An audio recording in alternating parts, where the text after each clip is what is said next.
Hello बच्चों, आप सबको नमस्कार, आदाब। डियर स्टूडेंट्स, जो आज का हमारा टॉपिक है वो टॉपिक है electric dipole placed under uniform electric field. So dear students, it is very important topic from your examination point of view and also very important from your competitive examination.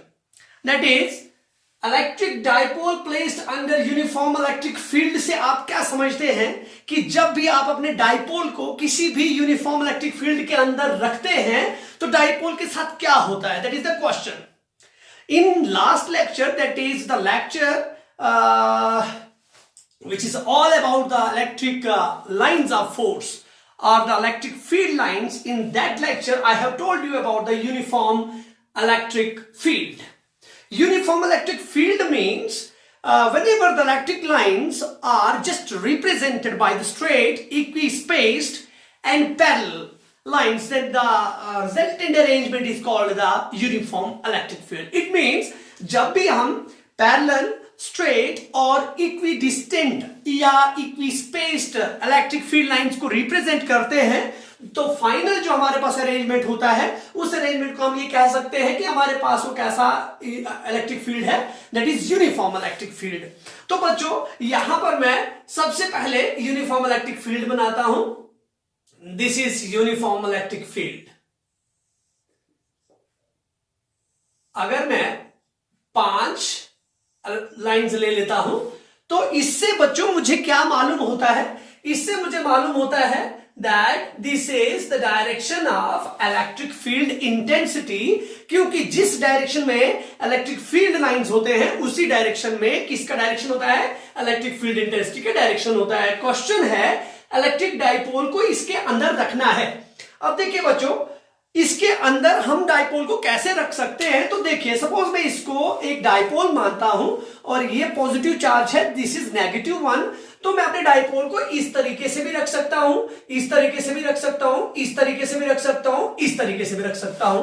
The question arises कि मैं कैसे रखने वाला हूं।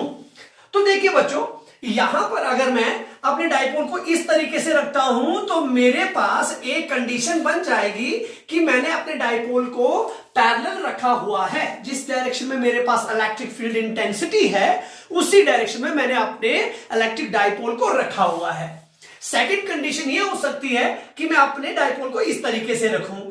तो बच्चों, ये एक तरीके से स्पेशल केसेस होते हैं। तो हम, जैसे मैंने आपको इलेक्ट्रिक डाइपोल से 3 क्वेश्चंस करवाए थे, axial line, equatorial line and at any point. तो एनी पॉइंट से आप एक्सियल को भी निकाल सकते थे और इक्वेटोरियल को भी निकाल सकते थे। Other than that you can find at any point. Now just like that यहां पर भी हम क्या करेंगे कि यहां पर हम एनी पॉइंट की बात करेंगे, मतलब अपने डाइपोल को इस तरीके से भी नहीं और इस तरीके से भी नहीं रखेंगे, बल्कि किस तरीके से रखेंगे, थोड़ा सा इंक्लाइंड वे में रखेंगे, इस तरीके से रखेंगे। इट मींस यहां पर ना तो हमारे पास ये स्पेशल केस हुआ ना तो ये स्पेशल केस हुआ। हम एक ऐसा क्वेश्चन निकाल रहे हैं जिसमें हमारे पास इस तरीके से हमने अपने डाइपोल को रखा है और किसी एंगल थीटा से वो इंक्लाइंड है विद द इलेक्ट्रिक फील्ड। तो देखिए बच्चों, ये करने का क्या तरीका रहा, ये करने का मतलब ये रहा कि हम जैसे उसके लिए एक क्वेश्चन निकालेंगे, एक एक्सप्रेशन निकालेंगे, तो उस एक्सप्रेशन की बेसिस पर हम ये स्पेशल केसेस भी निकाल सकते हैं। तो देखिए बच्चों, मैं यहां पर सबसे पहले अपने डाइपोल को प्लेस करता हूं, कंसीडर करता हूं that this is one of the charge of the dipole and this is another charge of the dipole. तो देखिए बच्चों, अगर मैं इसको नेगेटिव चार्ज रखता हूं तो इसको मुझे पॉजिटिव चार्ज रखना पड़ेगा। अगर मैं इसको A मानता हूं तो मुझे ये B मानना पड़ेगा, क्योंकि मैं ये नाम दे रहा हूं, ये मेरे पास एक डाइपोल है।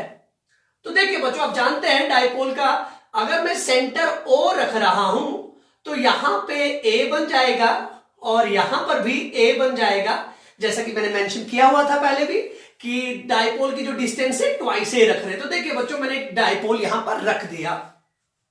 तो आप जानते हैं कि लास्ट लेक्चर में हमने ये देखा था कि पॉजिटिव चार्ज की वजह से जो डायरेक्शन होता है वो आउटवर्ड्स होता है और इन द डायरेक्शन ऑफ फील्ड होता है।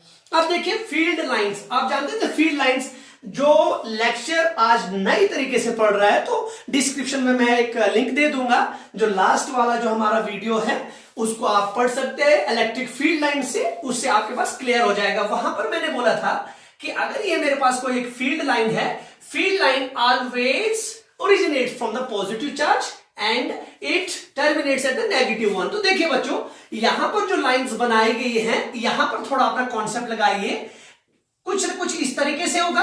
अगर ये इस डायरेक्शन में जा रहे हैं तो कहीं ना कहीं इस साइड पॉजिटिव होगा जहां से निकली हुई है, और इस साइड क्या होगा, नेगेटिव होगा। तो इसका मतलब अगर मैं यहां पर डाइपोल प्लेस कर दूं और यहां पर डाइपोल का पॉजिटिव चार्ज कर दूं, तो फिर बोलिए बच्चों, वो जो डाइपोल पे, जो इस डाइपोल की इस चार्ज में जो फोर्स लगेगा उसका डायरेक्शन क्या होगा, उसका डायरेक्शन होगा, क्योंकि पॉजिटिव किसको अट्रैक्ट करना चाहता है, नेगेटिव को, इसका मतलब ये यहां जाएगा, द डायरेक्शन ऑफ द, इसका मतलब हमने एक चीज सीखी कि यहां पर जो पॉजिटिव चार्ज होगा उसका डायरेक्शन होगा in the direction of electric field. और जो यहां पर है बच्चों, दिस इज नेगेटिव चार्ज, तो नेगेटिव किसको अट्रैक्ट करेगा, पॉजिटिव वाली साइड जाने की कोशिश करेगा। तो यहां पर जो नेगेटिव चार्ज होगा that is in the direction opposite to electric field, मतलब इलेक्ट्रिक फील्ड लाइंस के ऑपोजिट जो डायरेक्शन होगी that will be the direction of the force on this charge. तो देखिए बच्चों, अब मैंने यहां पर थोड़ा सा ये एक चीज देखनी है कि इस डाइपोल के ऊपर होता क्या है। तो इस डाइपोल के ऊपर अगर फोर्स देखूं तो इस डाइपोल के ऊपर फोर्स इस डायरेक्शन में लगेगी, और आप जानते हैं कि इलेक्ट्रिक फील्ड इंटेंसिटी होता है फोर्स अपॉन चार्ज, तो that is force equals to QE। तो बोलिए बच्चों, यहां पर पॉजिटिव चार्ज है तो इसके ऊपर फोर्स लगेगा पॉजिटिव QE, ये वाला। अब देखिए बच्चों, इस डायरेक्शन में कौन सा फोर्स लगेगा, इस डायरेक्शन में हमारे पास फोर्स लगेगा F इक्वल्स टू QE। अब आप सोच रहे होंगे कि मैंने जो है यहां पर माइनस QE क्यों नहीं डाला। तो बच्चों, फिजिक्स में जो माइनस है वो इंडिकेट करवाता है ऑपोजिट डायरेक्शन। तो देखिए, इस फोर्स का डायरेक्शन ये है, इस फोर्स का डायरेक्शन ये है। तो अगर मैं यहां पर ऐसा कर दूं, एक फोर्स मेरे पास QE है और दूसरा फोर्स भी मेरे पास QE है, लेकिन ये ऑपोजिट डायरेक्शन में है, तो इसको मैं नेगेटिव कर दूंगा, तो ये फोर्स किसके बराबर आए बच्चों, ये फोर्स आ गई मेरे पास 0 के बराबर। इसका मतलब कभी भी आपसे कोई पूछे कि जब भी हम डाइपोल को एक यूनिफॉर्म इलेक्ट्रिक फील्ड के अंदर रखते हैं तो डाइपोल को क्या होता है, क्या डाइपोल के ऊपर फोर्स होता है या नहीं होता, तो आपका जवाब होना चाहिए कि डाइपोल के ऊपर नेट फोर्स होता है 0। The net force on the dipole will be 0। शायद आपको समझ आ गया हो क्यों 0 होता है, क्योंकि देखिए नेट फोर्स की बात हो रही है तो मैं यहां पर लीनियर एक चीज इन्वॉल्व करवाऊंगा। लीनियर मीन्स जब भी एक आपके पास लीनियर मोशन होता है, आपने 11th में पढ़ा है, और एक होता है रोटेशनल मोशन। तो देखिए बच्चों, यहां पर फोर्स इस डायरेक्शन में आ गया, यहां पर फोर्स इस डायरेक्शन में आ गया, तो लीनियरली देखा जाए तो एक स्ट्रेट पाथ में कोई भी फोर्स नहीं लग रहा, ऑपोजिट लग रहा है, ये इस डायरेक्शन में लग रहा है, ये इस डायरेक्शन में लग रहा है। तो अगर फोर्स इस डायरेक्शन में हो तो लीनियर फोर्स कोई हुआ ही नहीं, मींस ये यहां पर इस तरीके से है और इसको यहां पे फोर्स लग रहा है, इसको यहां पे फोर्स लग रहा है। तो कंडीशन क्या हो रहा है कि ये यहां जाना चाहता है और ये यहां जाना चाहता है, लेकिन क्या है, ये फोर्स और ये फोर्स का मैग्नीट्यूड बराबर है। तो ये ना तो इसको ऐसे आगे जाने दे रहा है, ना तो इसको पीछे जाने दे रहा है। इट मींस यहां पर जो स्ट्रेट मोशन जो है वो पॉसिबल नहीं है। तो पहला कॉन्सेप्ट हमने देख लिया कि जब भी एक यूनिफॉर्म फील्ड के अंदर हम डाइपोल को रखते हैं तो उस पर नेट फोर्स जो होता है 0 होता है।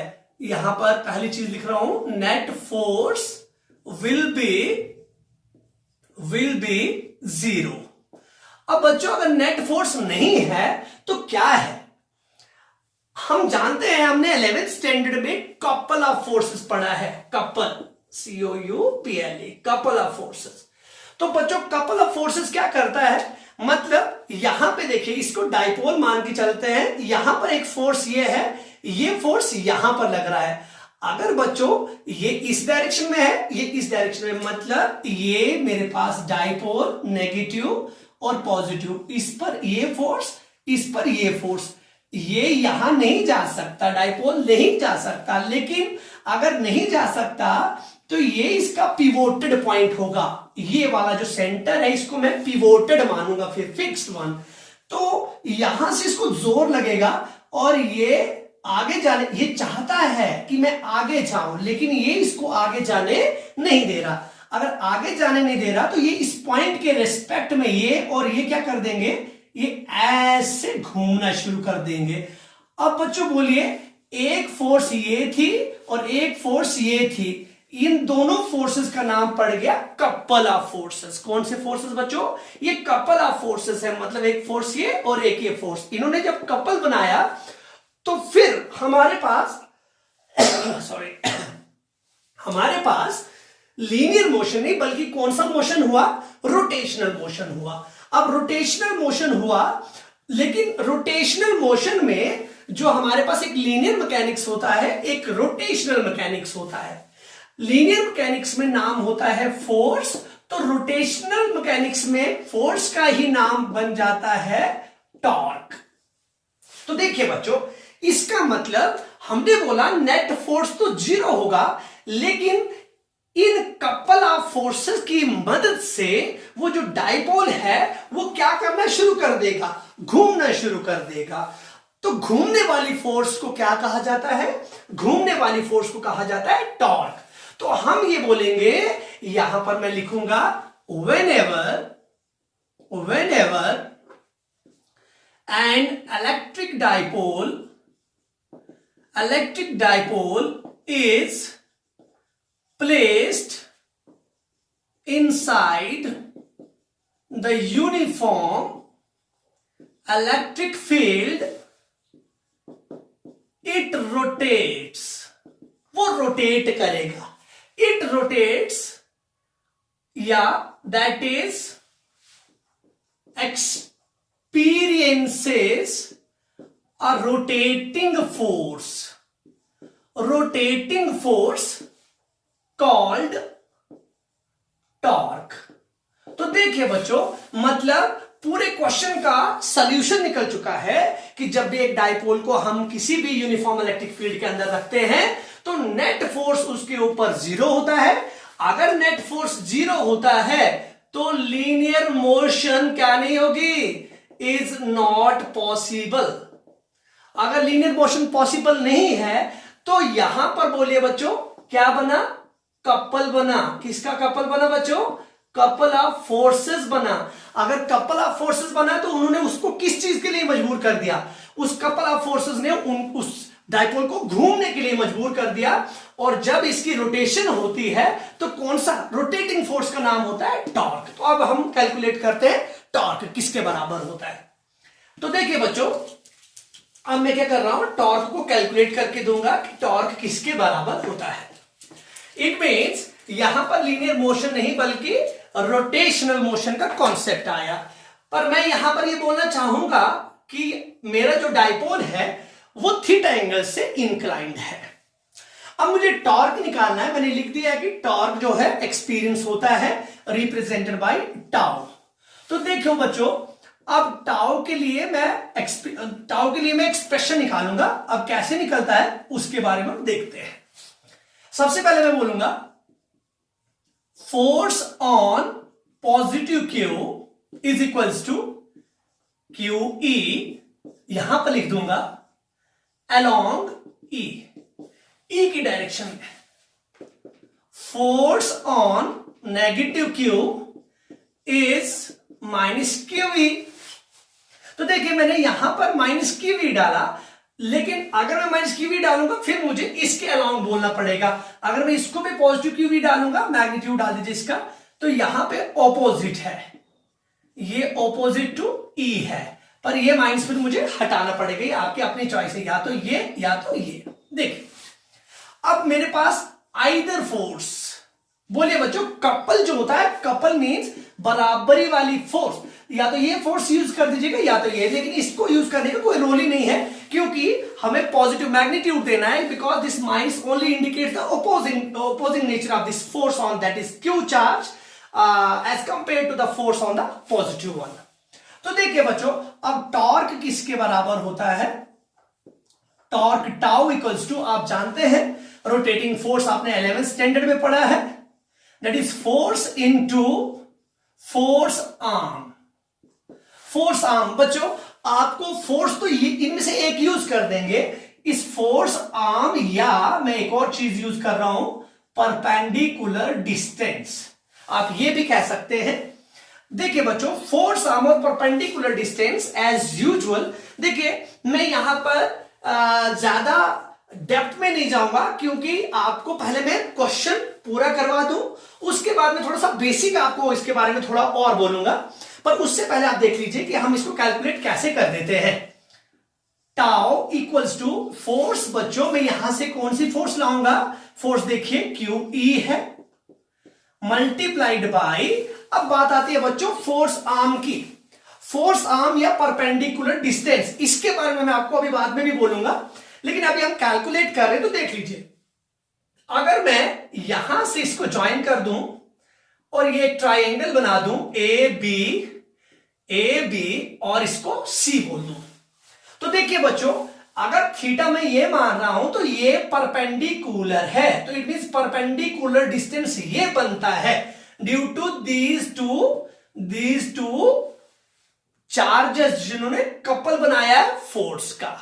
पर बच्चों यहां पर ये याद रख लीजिएगा, एक्चुअल में ये एक की वजह से सेंटर से होता है, सेंटर से मतलब ये माना जाता है, और इसकी वजह से ये माना जाता है, तो ये और ये प्लस करके इतना ही तो बनेगा, क्योंकि हमें तो पूरे दोनों की वजह से देना है ना। इट मीन्स मैं यहां पर लिख दूंगा BC मल्टीप्लाइड बाय BC।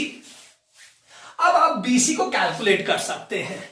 देखिए बच्चों, आप जानते हैं ये एक राइट एंगल ट्राइंगल बन चुकी है, it is A, it is B and it is C। तो बच्चों यहां पर ये ट्वाइस A है। आप जानते हैं जब भी आपके पास दो साइड्स दिए होते हैं, सपोज ये साइड भी दिया तो तीसरे साइड को आप पाइथागोरस थ्योरम से निकाल सकते थे। लेकिन बच्चों याद रख लीजिएगा, जब भी एक राइट एंगल ट्राइंगल का दो साइड्स दिए होते तो पाइथागोरस थ्योरम लगता है, लेकिन जब एक ही साइड दिया होता है तो ट्रिग्नोमेट्री लगता है। क्या लगता है बच्चों? ट्रिग्नोमेट्री। अब देखिए एक ही साइड है, ट्वाइस है, हमें ये चाहिए, तो बच्चों ये चाहने के लिए क्या चाहिए? Perpendicular upon hypotenuse. क्या होता है बच्चों? परपेंडिकुलर अपॉन हाइपोटेन्यूज होता है साइन थीटा। अब कुछ बच्चे सोच रहे होंगे कि हाइपोटेन्यूज अपॉन परपेंडिकुलर क्यों नहीं किया? भाई कर सकते हो बच्चों, लेकिन वो हमारे पास क्या जाएगा, यहां पर अगर हम हाइपोटेन्यूज अपॉन परपेंडिकुलर करते तो हमारे पास कोसेक थीटा आ जाता। तो इसलिए हम बेसिक जो हमारे पास ट्रिग्नोमेट्रिक रेशियोज है, साइन, टेन, कॉस और टेन, इनमें से यूज करते हैं। तो आप सोच रहे होंगे कि प्रॉब्लम वाली बात कोई नहीं, आप कोसेक भी यूज कर सकते हैं, पर मैं यहां पर साइन चूज करूंगा, that is BC upon 2A। मैं यहां पर लिख दूंगा, इसको इक्वेशन नंबर 1 मानता हूं। तो देखिए बच्चों बहुत आसानी से हो रहा है, it is equation number 1 in right angle triangle. क्या है? ACB। ACB जहां पर राइट एंगल होता है उसको ऐसे लिख देते हैं, यहां पर लिख दूंगा मैं BC upon 2A equals to sine theta, perpendicular upon 2A equals to sine theta. मुझे BC की जरूरत है, BC equals to 2A sine theta.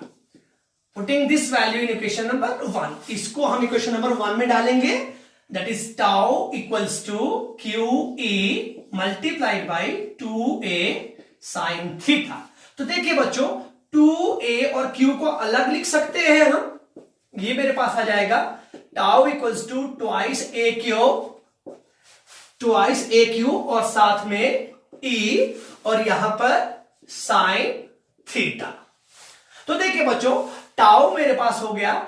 आप 2AQ जानते हैं बच्चों कि 2AQ क्या होता है? 2AQ हमारे पास होता है डाइपोल मोमेंट P और यहां पर E और यहां पर साइन थीटा। तो देखिए बच्चों, इसका मतलब मैंने एक एक्सप्रेशन निकाल दी है किसके लिए, टॉर्क के लिए। कभी भी आपसे कोई पूछे कि एक डाइपोल को जब भी आप यूनिफॉर्म इलेक्ट्रिक फील्ड के अंदर रखते हैं तो डाइपोल को क्या होता है, आप बोलेंगे डाइपोल पर जो दो चार्जेस होते हैं उन पर फोर्सेस लगते हैं, और किस डायरेक्शन में लगते हैं, पॉजिटिव पर इलेक्ट्रिक फील्ड की डायरेक्शन में लगता है और नेगेटिव पर उसके ऑपोजिट डायरेक्शन में लगता है, ये आप जानते हैं। अगर लगता है तो फिर कौन सा फोर्स जीरो हो जाता है, आप बोलेंगे लीनियर फोर्स, इनका नेट फोर्स जो होता है वो जीरो हो जाता है। अगर बच्चों अब मैं इसके बदले ये डाइपोल डालूं तो क्या होगा, क्या डाइपोल ऐसे आएगा, बिल्कुल भी नहीं। क्यों नहीं आएगा बच्चों, क्योंकि डाइपोल पे नेट फोर्स जीरो है। डाइपोल ऐसे भी नहीं आ सकता, ऐसे भी नहीं आ सकता। अगर जीरो है तो ये फोर्स, ये वाला फोर्स और ये वाला फोर्स क्या बना रहे हैं, ये फोर्स और ये फोर्स एक कपल बना रहे हैं। जब भी कपल ऑफ फोर्सेस होता है तो फोर्स का रोटेटिंग इफेक्ट देखा जाता है। इट मींस अब ये इसके रेस्पेक्ट में घूमना शुरू कर देगा पर आगे पीछे नहीं जाएगा, यहां पे ही घूमेगा। अगर घूमेगा तो रोटेटिंग फोर्स का नाम रोटेशनल मैकेनिक्स में बोला जाता है टॉर्क। तो मैंने यही कहा, whenever an electric dipole is placed inside the uniform electric field, it rotates, वो रोटेट करेगा, that is experience a rotating force called torque। और वो क्या, एक रोटेटिंग फोर्स को एक्सपीरियंस करेगा, and that rotating force is called the torque। And in our class 11th we have already discussed about the rotating force, that is torque. How can we calculate the torque? For calculating the torque, we should have to multiply the force into its perpendicular arm, into its perpendicular distance. That is force multiplied by force arm or perpendicular distance. And here the perpendicular distance is BC, and it can be calculated easily by using the trigonometric function sine. And you know that twice AQ is dipole moment, P is sine theta. Now it is the required expression for the torque. It means, अब थोड़ा सा ध्यान दीजिएगा बच्चों, जब sine theta आता है आप जानते हैं एक होता है डॉट प्रोडक्ट और एक होता है क्रॉस प्रोडक्ट। तो क्रॉस प्रोडक्ट में आप जानते हैं कि क्रॉस प्रोडक्ट में क्या होता है, साइन थीटा का इस्तेमाल होता है। तो मैं टाउ की बात करूंगा, दो vectors, it means dipole moment is a vector quantity, electric field intensity is also vector quantity. तो बोलिए बच्चों ये भी कौन सी क्वांटिटी होगी, आप बोलेंगे टॉर्क भी एक वेक्टर क्वांटिटी होगी, और टॉर्क के ऊपर अब मैं वेक्टर डाल दूंगा P क्रॉस E। अब आपके दिमाग में एक क्वेश्चन अराइज हो गया, सोचिए कौन सा। अब वो क्वेश्चन ये है, आप सोच रहे होंगे कि E क्रॉस P क्यों नहीं डाला, क्योंकि आपके दिमाग में ये चल रहा होगा कि आपने ट्वाइस ए क्यू पहले लिख दिया तो इसीलिए आपने P क्रॉस E लिख दिया। तो ऐसी बात नहीं है। हम सबसे पहले तो हमें यह मालूम होना चाहिए कि क्रॉस प्रोडक्ट जो होता है वो कम्यूटेटिव नहीं होता। मतलब P क्रॉस E जो है वो E क्रॉस P के बराबर नहीं हो सकता, वो माइनस E क्रॉस P के बराबर जरूर हो सकता है। पर अभी हमारे पास क्वेश्चन तो ये है कि मैंने ये ही क्यों लिखा, मैंने ये क्यों नहीं लिखा, मैंने E क्रॉस P क्यों नहीं लिखा, इसको मैं माइनस P क्रॉस E भी बोल सकता था। जब ये क्वेश्चन आ जाता है तो दिमाग में थोड़ी सी उलझन आ जाती है। अब उसको मैं आपको क्लियर कर देता हूं, ये सही नहीं है बल्कि ये सही है। P क्रॉस E जो है वो राइट आंसर है। अब देखिए क्यों है, इसलिए है क्योंकि इसमें देखिए, इस डाइपोल में देखिए, जो डाइपोल का डायरेक्शन होगा, डाइपोल मोमेंट जो होगी that is negative to positive. मतलब P का डायरेक्शन ये है बच्चों, P का डायरेक्शन यहां से यहां है और E का डायरेक्शन ये यहां से यहां है। जब भी आप P को रोटेट करेंगे तो आपके पास देखिए ये कौन सा मोशन आ गया, कौन सा मूवमेंट है, एक क्लॉकवाइज होता है और दूसरा वाला कौन सा होता है, एंटी क्लॉकवाइज। तो देखिए यहां पर हमारे पास क्या आ गया, इसको देखिए, जब भी हम P क्रॉस E करेंगे तो हमें फाइनल डायरेक्शन चूज करनी है और फाइनल डायरेक्शन किसकी आनी चाहिए? फाइनल डायरेक्शन ई की आनी चाहिए। तो जब हम इसको इस तरीके से क्या करेंगे, पी को इसके रेफरेंस में घुमाएंगे तो ये एक ऐसा डायरेक्शन बनाएगा, ये एक क्लॉकवाइज डायरेक्शन बनाएगा। और क्लॉकवाइज डायरेक्शन बनाने के बाद हम ये कह सकते हैं कि अगर मैं ई क्रॉस पी करता तो जो फाइनल डायरेक्शन होता वो ई के ऑपोजिट चल जाता। तो ई के ऑपोजिट चले जाता तो फिर मेरे पास टोटली जो भी मैंने अभी पढ़ाया वो फिर गलत हो जाता। तो कहने का मतलब ये हुआ कि जो ये डाइपोल है ये अपने आप को अलाइन करना चाहता है। अलाइन करने का मतलब क्या है? डाइपोल ऐसे नहीं रुकना चाहता, ऐसे रुकना नहीं चाहता। डाइपोल अपने आप को इलेक्ट्रिक फील्ड इंटेंसिटी की डायरेक्शन में लेके जाना चाहता है। तो बोलिए कैसे लेके जाएगा फिर? क्योंकि डायरेक्शन तो ये है, इसको ऐसे घूमना पड़ेगा, ये इसके ऊपर तब आ सकता है। तो इसलिए मैं यहां पर P क्रॉस E कर रहा हूं। और बाकी तो आपने 11th स्टैंडर्ड में पढ़ा ही है कि आप कैसे रोटेट करते हैं तो कौन सा साइन लगता है। इसका मतलब P क्रॉस E में डालूंगा, ना कि E क्रॉस P। तो P cross E is the right answer. तो देखिए बच्चों, जैसे ही हमने ये चीज बोली तो हम ये कह सकते हैं कि जब भी एक डायपोल को हम यूनिफॉर्म इलेक्ट्रिक फील्ड के अंदर रखते हैं तो डायपोल घूमता है। और कैसे घूमता है, कितना उसके ऊपर टॉर्क प्रोड्यूस होता है, that is equals to PE sin थीटा। And in vector notation it is the cross product of dipole moment and electric field intensity. तो बच्चों इसके जो कंडीशंस हैं कि कब डायपोल, ये जो आपका डायपोल को हम यूनिफॉर्म फील्ड के अंदर रखेंगे, कब टॉर्क ज्यादा होगा, कब टॉर्क कम होगा, कब स्टेबल इक्विलिब्रियम होगा, कब अनस्टेबल इक्विलिब्रियम होगा, उसको हम अपनी नेक्स्ट लेक्चर में करेंगे। उम्मीद करता हूं कि आपको ये लेक्चर समझ आई होगी। और सबसे इंपॉर्टेंट बात बच्चों कि अगर आपको लेक्चर समझ आ रही है तो आप कमेंट कीजिए, सब्सक्राइब कीजिए और बेल आइकन को जो है उसको प्रेस जरूर कीजिएगा, ताकि अगर आप उसको प्रेस करेंगे तो मेरी नई वीडियोस की जो नोटिफिकेशन है वो आप तक पहुंच सकती है। तो कोई भी आपको किसी भी चीज से रिलेटेड कहीं पर भी कोई प्रॉब्लम आ रही है या कहीं पर समझ नहीं आ रहा है तो आप कमेंट सेक्शन में लिख सकते हैं। Thank you so much.